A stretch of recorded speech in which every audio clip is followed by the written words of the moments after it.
আসসালামু আলাইকুম। সবাইকে শুভেচ্ছা জানাচ্ছি। মাসুম মাহবুব।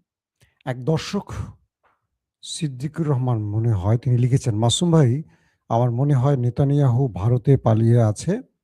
ইরানের উচিত ভারতে ২ টা আ আলু মেরে দেয়া।" আলু বললাম, বুঝছেন তো? সংশোধিত শব্দ।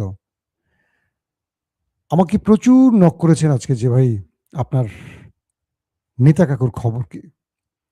আমি বেশ কিছু সাইট আজকে চেক করেছিলাম এই ব্যাপারে যে আসলে নেতা কাকু কেমন আছে একটু জানা খুব জরুরি। আমার এত প্রিয় কাকু, তার জন্য প্রতিদিন দোয়া করি তিনি যেন সহি সালামতে ওপারে চলে যান।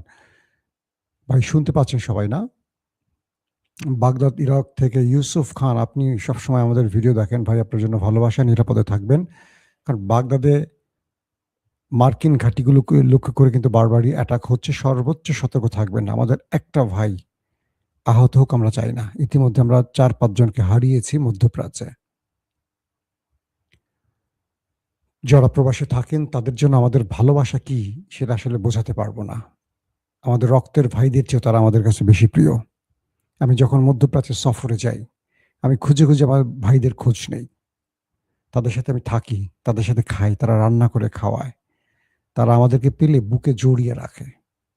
এই ভালোবাসা আসলে কিভাবে বোঝাবো? বিদায়ের সময় তারা তাদের চোখ দেখি ভেজে আমাদের জন্য।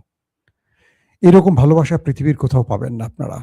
দর্শক, আমার প্রিয় ভাইদের জন্য অবশ্যই দোয়া করবেন যারা প্রবাসে আছেন। এই দেশকে, অর্থনীতিকে যারা বাঁচিয়ে রেখেছে রেমিটেন্সের মাধ্যমে। তো নেতা কাকুর খবরটা দিয়ে শুরু করি। তারপরও বেশ কিছু খবর আছে শিরোনাম দেখেছেন